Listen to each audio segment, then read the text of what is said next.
तो चलिए स्टार्ट करते हैं केमिस्ट्री का एक और मोस्ट इम्पॉर्टेंट टॉपिक जो कि आपके कोर्स में शामिल है क्लास 9 टू 11 12th। इन सभी में आप लोगों को केमिस्ट्री के इस concept of mole in terms mass, तो आप लोगों को पता होना चाहिए कि मोल ऑफ एटम्स में an amount of an element जो कि which has mass equal to gram atomic mass. तो आप लोग क्या सीखने वाले हो आज? आप लोग पढ़ने वाले हो कंसेप्ट ऑफ मोल, ठीक है। तो कॉन्सेप्ट ऑफ मोल क्या होता है इन टर्म्स ऑफ मास। तो मास के रिलेटेड हम लोग टर्म्स पढ़ने जा रहे हैं मोल से रिलेटेड। तो क्या होता है, तो यहां पर देखिए जैसा लिखा हुआ है मोल ऑफ एटम्स। एटम्स क्या होते हैं ये आप लोगों ने पढ़ लिया था पिछले ही टॉपिक में, जो आप लोगों ने पढ़ा था मॉलिक्यूलर वेट जब निकाल रहे थे, तो उसमें आप लोगों ने मॉलिक्यूलर मास समझा था। तो एटम्स क्या होते हैं? Hydrogen, helium, lithium, beryllium, boron. इस तरह से आप लोगों ने कम से कम 20 एलिमेंट तो पिछली बार मैंने पढ़ाए थे, आप लोगों को अच्छे से याद भी हो गए होंगे। उम्मीद करता हूँ सारे एटम्स आप लोगों को तैयार होंगे। तो ये सब क्या होते हैं? एटम्स होते हैं। यही एटम्स क्या होंगे? या तो सेम काइंड ऑफ एलिमेंट, या सेम काइंड कह सकते हैं, या डिफरेंट काइंड ऑफ एलिमेंट जब जोड़ते हैं तब यही एटम्स क्या बनाते हैं? मॉलिक्यूल बनाते हैं। क्या बोलते हैं? मॉलिक्यूल्स बनाते हैं। तो हम लोग आज यहाँ पढ़ने वाले हैं मोल कंसेप्ट के बारे में थोड़ा सा। A mole of atoms is the amount of an element which has mass equal to gram atomic mass. ठीक है, बिल्कुल बराबर होगा ग्राम एटॉमिक मास के। ये होता है मोल कंसेप्ट में। मोल समझ में आ गया होगा, या आप ऐसे भी डिफाइन कर देते हो कि mole of atom is equal to 1 gram of atom of an element. ठीक है, जैसे सपोज करिए एग्जांपल की बात करें हाइड्रोजन एलिमेंट की, ठीक है, हाइड्रोजन एटम की बात करें तो कितने मोल होगा? तो इसके लिए सबसे पहले हम लोगों को क्या पता होना चाहिए? मोलर मास पता होना चाहिए इसका। तो मोलर मास क्या होता है? तो देखिए हमको पता है हाइड्रोजन का जो एटॉमिक वेट होता है वो कितना होता है? 1H1 होता है। इसका मतलब एटॉमिक वेट कितना है? 1 है। तो इसका जो वेट निकलेगा, देखिए हाइड्रोजन गैस की बात करते हैं तब तो H2 लगाते हैं, तब क्या निकल गया था? तब निकल गया था एक हाइड्रोजन का एटॉमिक वेट 1 होता है। हाइड्रोजन गैस जो कि H2 फॉर्म में होती है, इसका एटॉमिक वेट या माफ कीजिएगा इसका मॉलिक्यूलर वेट जो निकलता वो निकलता 2 ग्राम। ठीक है, ये 2 ग्राम क्या निकलता? ये 2 ग्राम ही तो है। 2 ग्राम बराबर 1 मोल। क्या हो गया? 1 मोल। तो इसी को ही तो आज आपको समझाना है मुझे, तो समझाना स्टार्ट करता हूं। तो चलिए देखिए यहां पर सिंपल वे में लिखा हुआ है अ मोल, यानी कि 1 mole of atom of an element. देखिए 1 mole of an atom of element ये बिल्कुल बराबर होगा ग्राम एटॉमिक मास ऑफ एलिमेंट के। किसके बराबर होगा? ग्राम एटॉमिक मास ऑफ एलिमेंट। तो जितने भी ग्राम का एटॉमिक मास एलिमेंट होगा वो बराबर होगा 1 मोल के। ठीक है, तो क्वेश्चन पे ध्यान दीजिएगा कितना जो है एलिमेंट दिया है, कौन सा एटम दिया है या मॉलिक्यूल दिया है, किस प्रकार से आपको समझना है। तो यहाँ पर एग्जांपल के साथ मैंने समझाया हुआ। देखिए बिल्कुल अभी तक आप लोगों ने एग्जांपल देखा था हाइड्रोजन का। अब देखिए नाइट्रोजन का एग्जांपल देखते हैं। 1 मोल ऑफ नाइट्रोजन। देखिए अब यहाँ पर सिंपल वे में नाइट्रोजन गैस तो है नहीं, नाइट्रोजन की बात हो रही है, एन की बात हो रही है। तो 1 ग्राम ऑफ नाइट्रोजन या 1 mole of nitrogen is equal to the gram atomic mass of nitrogen के। अब नाइट्रोजन का देखते हैं क्या होता है, 7 नंबर पे आता है और इसका एटॉमिक वेट होता है 14। तो यहां पर 1 gram of atom of nitrogen is equal to the 14 gram. ठीक है, तो अभी आप लोगों ने देख लिया 1 मोल जो होगा वो 14 ग्राम के बराबर होगा, क्योंकि यहां पर 1 mole of nitrogen atom is equal to the gram atomic mass of nitrogen. और ग्राम एटॉमिक मास कितना होता है याद करिए। एटॉमिक मास अभी आप लोगों ने देखा 7 2 14 होता है, मतलब ऊपर जो था वो एटॉमिक वेट ही था। तो 1 gram atom of nitrogen is equal to 14 gram.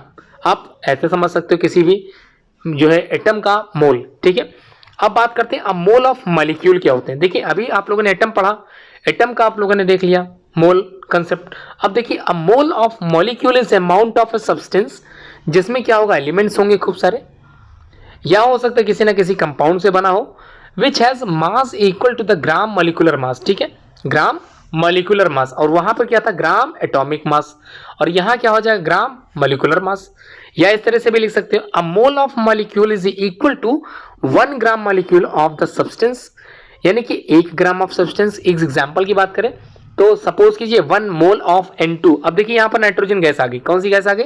Nitrogen gas आ गई। अब यहां पर एटम नहीं है, अब यहां पर क्या है? 2 नाइट्रोजन के एटम्स जुड़ गए हैं और मॉलिक्यूल बना चुके हैं। तो 1 mole of nitrogen molecule is equal to the gram molecular mass of nitrogen. अब देखिए एक नाइट्रोजन कितना होता है? 14 था, अभी आप लोगों ने देखा था 7n, या इसी तो लिखा था मैंने। कैसे लिखा था? 7n14। ये एक एटम का था, लेकिन यहां पर n कितने हैं? 2 हैं। जब एक एटम का 14 होगा तो 2 एटम का कितना मॉलिक्यूलर वेट निकलता है? 2 × 14 बराबर 24। 8। तो 1 mole of nitrogen gas N2 बराबर होता है 1 मोल के, माफ कीजिएगा कितना होता है 28 ग्राम के। तो 1 मोल ऑफ N2 बराबर होगा 28 ग्राम N2 के। ठीक है, ये क्लियर हो गया। ऐसे ही आप लोगों को सारे क्वेश्चंस करने हैं। तो मैं आज तरीका आप लोगों को बताने जा रहा हूं, कैलकुलेट करना द नंबर ऑफ मोल्स। ठीक है, कैलकुलेट कीजिए the number of moles in the given. यहां पर कुछ दिए गए हैं, क्वेश्चंस दिए गए हैं, इसी को आप लोगों को क्या करना, कन्वर्ट करना है मोल्स में। आप लोगों को ग्राम एटॉमिक वेट भी दिया सकता है, हो सकता है आप लोगों को ग्राम मॉलिक्यूलर वेट दिया गया हो, या कुछ भी आपको क्वेश्चन में दिख गया होगा क्या दिया गया है।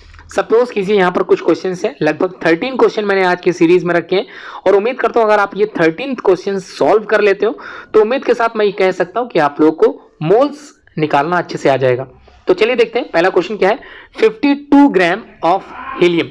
देखिए कितने ग्राम ऑफ हीलियम की बात हो रही है, 52 ग्राम ऑफ हीलियम। तो इसके लिए आप लोगों को कंसेप्ट क्लियर होना चाहिए कि कैसे निकालना है। तो 1 जो मोल होता है वो कितने ग्राम के होगा ये आप लोगों को पता होना चाहिए। इसी तरह से सेकंड क्वेश्चन कहा गया है 100 gram of water. Third question में 10 gram of calcium carbonate, 60 gram of carbon का मोल्स निकालिए, 10 gram of H2 hydrogen gas का निकालिए। नेक्स्ट क्वेश्चन कहा गया 12 gram of oxygen gas O2 का निकालिए, और 7th में 20 ग्राम ऑफ वाटर। इसके बाद 8th में 22 ग्राम ऑफ कार्बन डाइऑक्साइड CO2 का निकालिए, मोल्स कितना है। 7 gram of nitrogen gas N2 है, 2 gram of hydrogen gas H2, और 11th में 16 gram of nitrogen dioxide NO2 हो गया। 12th क्वेश्चन में 16 gram of oxygen gas O2 है। एंड द लास्ट क्वेश्चन जो आप लोगों को मैं बताने वाला हूं वो 22 gram of acetic acid CH3COOH।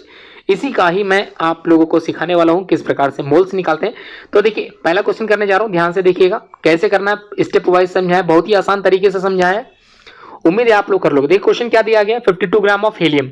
आप लोग याद कीजिए, आप लोगों ने पढ़ा था 1 to 20 एलिमेंट्स के नाम with their molecular weight as well as with their atomic weight के साथ आप लोगों ने तैयार किया था। तो hydrogen, helium, lithium, barium, boron, carbon, nitrogen, oxygen, fluorine, neon, sodium. इसी तरह से आप लोगों ने 20 तक याद किए थे। याद कीजिए यहाँ पर किसकी बात करी है, हीलियम की बात की है। तो हीलियम सेकंड नंबर पे आता है, हाइड्रोजन, हीलियम। ठीक है, तो सेकंड नंबर पे आता है हीलियम, और इसका एटॉमिक वेट देखिए इवन नंबर है तो डबल हो जाता है तो 4 होगा। देखिए एक हीलियम एटम का एटॉमिक वेट कितना हो गया, 4 हो गया। तो 4 से निकाल लेंगे आसान तरीके से। स्टेप 1 में सबसे पहले आप लोग निकाल लीजिए मोलर मास निकाल लीजिए। पहला स्टेप में क्या करना, मोलर मास निकालिए, जो भी दिया गया है कंपाउंड या जो भी दिया गया है एलिमेंट या जो भी दिया गया एटम उसका मोलर मास निकाल लीजिए। तो हीलियम एक ही है, सिंगल है। देखिए यहाँ पर हीलियम कितने, एक ही सिंगल है। तो हीलियम का कितना होता है, अभी आप लोगों ने देखा 4 होता है। ठीक है, तो मोलर मास कितना हो गया हीलियम का, 4 हो गया, 4 ग्राम हो गया। तो इससे ये क्लियर हो गया कि 4 ग्राम हीलियम, देखिए इससे ये क्लियर हुआ कि 4 ग्राम हीलियम ये बराबर होगा 1 मोल के। ठीक है, कितने मोल के बराबर होगा, 1 मोल के बराबर होगा। दिमाग बैठा लीजिए कि 4 gram of helium is equal to 1 mole. ठीक है, अब आपको क्या करना है, कितने ग्राम दिया है, 52 ग्राम दिया है।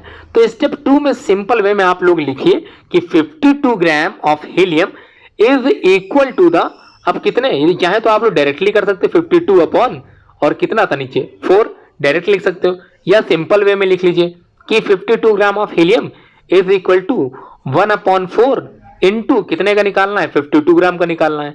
ऐसे भी कर सकते हो। तो देखिए इससे भी आसान तरीका देखिए मैंने समझा दिया। तो कितना निकल के आ गया, 13 मोल निकल के आ गया। कितना निकल के आएगा, 13 मोल निकल के आ गया। तो 52 ग्राम ऑफ हीलियम ये इक्वल टू होगा, हीलियम इक्वल टू होगा कितने, 13 मोल के बराबर होगा। बिल्कुल कितने, 13 मोल के बराबर ही निकलेगा। आप लोग जो है इसको अच्छे से कर भी सकते हो, आसान से सॉल्व करिए। 4 का टेबल पढ़िए, 13 बार में 52 कैंसिल हो जाएगा। अब देखिए सेकंड क्वेश्चन क्या है। सेकंड क्वेश्चन में कहा गया 100 ग्राम ऑफ वाटर। ठीक है, 100 gram of water, H2O formula अच्छे से तैयार कर लीजिए। अब स्टेप 1 में क्या कहा था, मोलर मास निकालना। किसका निकालोगे, जो भी कंपाउंड या जो भी एलिमेंट दिया है, जो भी एटम दिया है उसका मॉलिक्यूलर मास या मोलर मास निकाल लीजिए। तो H2O का मोलर मास कैसे निकालना है ये मैंने पिछली वीडियो में बताया था, आप लोग जरूर डिस्क्रिप्शन में देख के वीडियो को अच्छे से तैयार जरूर करें। तो H2O मैं बता भी देता हूँ कैसे निकालना, यहाँ पर आसान तरीका मैंने बताया भी है, फिर से बताया। H2O का क्या निकालना, देखिए हाइड्रोजन कितना है, 2 है। तो एक एटॉमिक वेट हाइड्रोजन कितना होता है, 1 होता है, और यहाँ पर कितने हाइड्रोजन है, 2 हैं। तो 2 × 1 कर दीजिए, ये हाइड्रोजन का वेट निकल आया। अब ऑक्सीजन एक ही है तो 1 से मल्टीप्लाई कीजिए उसके एटॉमिक वेट से। कितना होता है, ऑक्सीजन 8 नंबर पे आता है और इसका वेट कितना होता है, 16 होता है। तो 16 से मल्टीप्लाई करिए, तो 16 + 2 = 18 ग्राम। कितना निकल के आया, मोलर मास बराबर 18 ग्राम निकल के आया। तो इससे ये क्लियर हो गया कि 18 ग्राम बराबर, देखिए 18 ग्राम H2O बराबर होगा 1 मोल के। क्लियर हो गया ना। देखिए जो भी क्वेश्चन में कंपाउंड दिया है 1 मोल ही में तो दिया है। तो H2O का जो निकल के आया मॉलिक्यूलर मास निकल के आया, मोलर मास निकल के, ये बराबर होगा 1 मोल के। अब हमको क्या निकालना है, 100 ग्राम का निकालना है भाई। तो 100 ग्राम ऑफ वाटर H2O बराबर हो जाएगा। कैसे करोगे, अभी मैंने कहा डायरेक्ट मेथड से भी कर सकते हो, 100 अपॉन कितना 18, इससे भी कर सकते हो, या सिंपल वे में 100 ग्राम ऑफ वाटर या H2O बराबर होगा 1 अपॉन 18 टोटल जो निकला हो, और कितने के निकाल लें 50, माफ कीजिएगा 100 का निकाल लें। कितना निकाल लें, यहां पर लगा दीजिए 100। तो जब मल्टीप्लाई करोगे तो यहां पर आएगा 100 अपॉन 18, तो इसको डिवाइड करने के बाद आंसर मिलेगा 5.5555। तो आप लोग पॉइंट के आगे 2 वैल्यू भी निकाल सकते हो, यहाँ पर आप लोग 5.55 भी लिख सकते हो। तो मोल निकल के आ गया। दूसरा क्वेश्चन भी आप लोगों को अच्छे से समझ में आ गया, कमेंट बॉक्स में जरूर बताते चले, और वीडियो शेयर करिए। चैनल सब्सक्राइब ना किया हो तो जरूर सब्सक्राइब करें। केमिस्ट्री के जो भी टिपिकल क्वेश्चंस होते हैं उनको मैं आसान तरीके से समझाने का प्रयास करता हूँ, आप लोगों तक जरूर आसानी से मैं समझाता हूँ, और उम्मीद करता हूँ आप लोग शेयर जरूर करोगे और अच्छे से सीखते चलिए। केमिस्ट्री वैसे तो आसान है जब समझ में आ जाए, लेकिन जब समझ में ही नहीं आए तब तो टिपिकल है ही है। तो फिलहाल तो सभी विषय ऐसे ही होते हैं, समझ में आ गए तो इजी है, नहीं समझ में आए तो बहुत ही कठिन है। अब देखिए क्वेश्चन नंबर नेक्स्ट में कहा गया 10 ग्राम ऑफ कैल्शियम कार्बोनेट का 10 ग्राम कितना 10 ग्राम का निकालिए। किसका निकालना है, कैल्शियम कार्बोनेट का। तो सबसे पहले स्टेप में आप लोगों को मोलर मास निकालना होता है। क्या निकालना होता है, मोलर मास। अब मोलर मास कैसे निकालना है, देखिए सिंपल वे में फॉर्मूला क्लियर है। कैल्शियम कितना है 1 कैल्शियम, 1 कैल्शियम 1, इसका एटॉमिक वेट होता है कितना 40 होता है। अब कार्बन भी कितना है 1 ही कार्बन है, तो 1 इंटू कितना वेट होता है कार्बन का 6 दूनी 12 होता है। ठीक, अब क्या है ऑक्सीजन कितने हैं 3 ऑक्सीजन है, एक ऑक्सीजन का कितना होता है 8 2 16 होता है, तो 3 का निकाल लीजिए। तो इन्हीं सबको जोड़ देना, देखिए 14 1 जा 40, ठीक है, 12 1 जा 12 प्लस 16 3 जा 48। तो इन सबको जब जोड़ोगे तो निकल के आएगा 100 ग्राम। कितना निकलेगा 100 ग्राम निकलेगा। तो ये चीज क्या बताता है, 100 ग्राम जो निकल के आए ये बताता है कि 100 ग्राम ऑफ CaCO3 ये बराबर होता है 1 मोल के। कितने मोल के 1 मोल के बराबर। देखिए यही तो लिखा हुआ है 100 gram of calcium carbonate is equal to 1 gram. तो अब देखिए कितने ग्राम का निकालना है, कितना स्टेप 2 में देखिए कितने ग्राम का निकालना है 10 ग्राम का।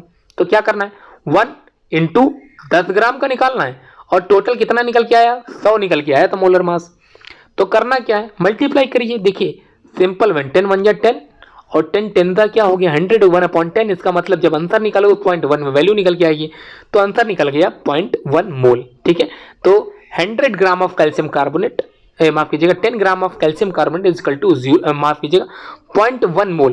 कितना निकलेगा 0.1 मोल। अब क्वेश्चन नंबर 4 देख लेते हैं, बहुत ही आसान तरीके से ये भी समझाया गया है। तो सिंपल वे में क्या कहा गया 16 ग्राम ऑफ कार्बन।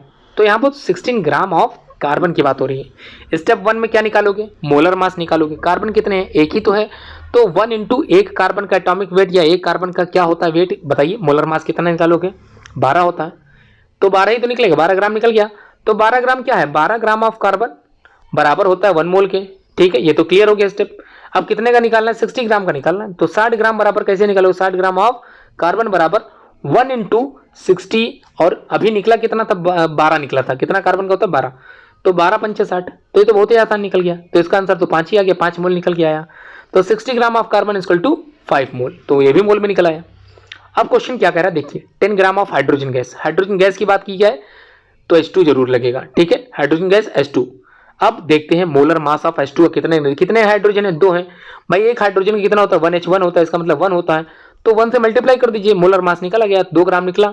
तो 2 ग्राम देखिए 2 ग्राम ऑफ H2 बराबर 1 मोल। ठीक है, ये कंसेप्ट क्लियर हो गया। अब निकालना कितने ग्राम का है भाई 10 ग्राम का निकालना है। तो 10 ग्राम ऑफ H2 बराबर कितना होगा 1 इंटू 10 अपॉन कितना निकल के आया था अभी 2 ग्राम निकला था, तो इसको मल्टीप्लाई किया 2 5 10 हो जाएगा। इसका आंसर तो बहुत ही आसान निकला 5 निकल के आया 5 मोल। ठीक है, अब क्वेश्चन नंबर 12 देख लेते हैं क्या कह रहा है, माफ कीजिए क्वेश्चन नंबर 6 देख लेते हैं क्या कह रहा है। क्वेश्चन नंबर 6 में क्या कहा गया 12 ग्राम ऑफ ऑक्सीजन गैस। देखिए कितने ग्राम है 12 ग्राम ऑफ O2 पूछ रहा है भाई। ऑक्सीजन कितना है 2 है, तो सबसे पहले स्टेप में इसका क्या निकालना है मोलर मास निकालना है। कितने ऑक्सीजन है 2 है भाई, 2 को मल्टीप्लाई कर दीजिए एक ऑक्सीजन के एटॉमिक वेट से, तो एक का कितना होता है 16 होता है। तो कितने ग्राम निकला 32 ग्राम निकला भाई, 16 दूनी 32 होता है, 32 ग्राम निकला। तो इससे क्लियर ये हो गया कि 32 ग्राम ऑफ O2 ये बराबर होगा 1 मोल के। ठीक है, अब जब ये क्लियर हो गया है तो कितने ग्राम का निकालना है, 12 ग्राम ऑफ O2 का निकालना है। तो क्या होगा 1 इंटू 12 और एक अभी आप लोगों ने सॉल्व किया, कितना निकल के आया 32, तो इसका सीधे निकाले 12/32, तो 0.375 मोल निकल के आ गया। क्वेश्चन नंबर 7 देखते हैं, 20 ग्राम ऑफ वाटर, ठीक है, कितने ग्राम, 20 ग्राम ऑफ वाटर की बात कर रहे हैं। तो अब वाटर का मोलर मास निकाल लेते हैं, कितना इनका अभी निकाला भी था आप लोगों ने, 18 ग्राम निकला था, तो इससे क्लियर हो गया था 18 ग्राम ऑफ H2O ये बराबर होगा 1 मोल के। अब इसको कन्वर्ट करते हैं 20 ग्राम का कितना निकलेगा मोल, तो यहां पर सिंपल लिखिए, तो 20 ग्राम ऑफ H2O बराबर 1 इंटू 20 या 1 इंटू 20/18, तो 20/18 इसको सब सॉल्व करो तो 1.11 मोल आ जाएगा, ठीक है, करके देखिएगा। अगला क्वेश्चन कह रहा है 22 ग्राम of carbon dioxide, carbon dioxide का मोलर मास, तो यहां पर क्या करना है, CO2 का मोलर मास निकालना है। कार्बन कितना है 1 है, ऑक्सीजन कितना है 2 है, तो कैसे निकालेंगे, देखिए 1 इंटू 1 कार्बन का 12 होता है, ठीक है, यहां ऑक्सीजन 2 है तो 1 ऑक्सीजन का तो 16 होता है, इन्हीं दोनों को जोड़ लीजिए तो 12 प्लस 32, तो 32 में जब 12 ऐड करेंगे तो निकल के आएगा 44, कितना आएगा 44 ग्राम निकल के आएगा। तो इससे ये क्लियर हुआ कि 44 ग्राम ऑफ CO2 ये बराबर होगा 1 मोल के, ठीक है, ये क्लियर हो गया, तो कंसेप्ट आप लोग क्लियर हो गया होगा। तो अब निकालना कितना है, 22 ग्राम का निकालना है, तो 22 ग्राम ऑफ CO2 बराबर होगा 1 इंटू कितना, माफ कीजिए 1 इंटू 22/44, तो देखिए 22 या 22 जब 44 1/2 का मतलब 0.5 मोल निकल के आ गया। आसान लगा आप लोगों को, कमेंट बॉक्स में जरूर कमेंट करते चलें और वीडियो शेयर जरूर कीजिएगा जिसमें और भी बच्चों को अच्छे से समझ में आ सके। अगला क्वेश्चन है 7 gram of nitrogen gas, simple है, N2 दिया हुआ है, 2 नाइट्रोजन का निकालना है, तो जाहिर सी बात है 1 नाइट्रोजन 14 होगा, तो 2 नाइट्रोजन का कितना हो जाएगा 14 2 28 ग्राम, तो 28 ग्राम बराबर होगा 1 मोल के, ठीक है, ये आप लोग लिख सकते हो आसान से, 28 ग्राम ऑफ N2 बराबर 1 मोल। अब निकालना कितना है भाई, 7 ग्राम का निकालना है, तो 1 इंटू 7 डिवाइड बाई टोटल कितना निकला था 28, 7 1 जा 7, 7 4 जा 28, तो 1/4 है, तो इसको डिवाइड करेंगे तो कितना आएगा 0.25 निकलेगा, कितना निकलेगा 0.25 निकलेगा। क्वेश्चन नंबर 10 देख लेते हैं क्या कह रहा है। क्वेश्चन नंबर 10 में 2 gram of hydrogen gas H2 निकल रहा भाई, एक हाइड्रोजन का 1 होता है, 2 हाइड्रोजन 2 ग्राम, तो 2 ग्राम ऑफ हाइड्रोजन H2 बराबर होगा 1 मोल के, इसका आंसर तो डायरेक्ट आ गया 1 ही मोल आएगा, 2 ग्राम ऑफ हाइड्रोजन पूछ ही रहा है तो 1 ही मोल आएगा, चाहे तो आप लोग करके देख लीजिए। तो 2 ग्राम इक्वल टू 1 इंटू कितने हैं 1 इंटू 2 डिवाइड बाई H2 का कितना निकला था 2 निकला, 2 1 जा 2, तो इसका तो डायरेक्ट आ गया कितना 1 मोल आ गया, ये तो बहुत ही आसान था। अब क्वेश्चन नंबर 11 देखते हैं, 16 ग्राम ऑफ NO2, अब नाइट्रोजन 1 है ऑक्सीजन 2 है, तो एक नाइट्रोजन का 1 इंटू कितना करोगे 14 से और प्लस कर दीजिए 2 इंटू 16 से, तो 16 दूनी यहाँ 32 आया, यहाँ 14 आया, तो जो दोनों को ऐड करेंगे तो कितना आएगा 46 ग्राम आ गया। अब 46 ग्राम बराबर 1 मोल की हो जाएगा, तो स्टेप 2 में निकाल लीजिए कितने ग्राम का निकालना है, 16 ग्राम का निकालना है, तो 16 ग्राम का निकाल लीजिए NO2, तो 1 इंटू 16 और टोटल अभी कितना निकला था 46 निकला था, तो 16/46 को जब आप डिवाइड करोगे तो 0.347 आंसर आएगा मोल, ठीक है। क्वेश्चन नंबर 12 देख लीजिए, 16 ग्राम ऑफ ऑक्सीजन O2, देखिए ऑक्सीजन कितना है 2 है, तो एक ऑक्सीजन का तो 16 होगा और 2 का कितना हो जाए 32 हो जाएगा, ठीक है, तो 32 ग्राम ऑफ ऑक्सीजन बराबर 1 मोल, तो 16 ग्राम ऑफ ऑक्सीजन बराबर 1 इंटू 16/32, तो 16 एकदम 16 दूनी 32, 0.5 मोल निकल के आ जाएगा, ठीक है, बहुत ही आसान है। देखिए अब अगला क्वेश्चन जो कि लास्ट है, इसको ध्यान से आप लोग कर सकते हैं। 22 ग्राम ऑफ एसिटिक एसिड का फॉर्मूला होता है CH3COOH, इसका मोलर मास निकाल लीजिए, तो मोलर मास निकल के आएगा 60 ग्राम, तो 60 ग्राम बराबर होता है 1 मोल के, और हमको 22 ग्राम का चाहिए, तो 22 ग्राम का चाहिए, तो 1 इंटू 22 डिवाइड बाई टोटल 60 निकला, तो 22/60 कर दीजिए, तो आंसर आया माफ कीजिए 0.3666 मोल, ठीक है। बस इसी तरह से आप लोग को सॉल्व करने होते हैं। उम्मीद है आप लोग को वीडियो अच्छा लगा होगा, लाइक जरूर कीजिएगा अगर वीडियो बिल्कुल अच्छा लगा हो, समझ में अच्छे से आ गया होगा, और बहुत बहुत धन्यवाद आप लोगों ने पूरी वीडियो एंड तक देख लिया, आप लोगों को अच्छे से मोल समझ में आ गया किस प्रकार से निकालना होता है न्यूमेरिकल क्वेश्चन। हर एक पेपर में पूछा जाता है केमिस्ट्री के, तो इसको अच्छे से तैयार करके जाइए और शेयर जरूर कीजिए, जिसमें सारे विद्या मंदिर में पढ़ने वाले या अन्य सभी जगह जहाँ पर ये कंसेप्ट है केमिस्ट्री का, सभी तक ये वीडियो पहुँचाइए जिसमें सभी को केमिस्ट्री आसान लगे। Thanks for watching this video.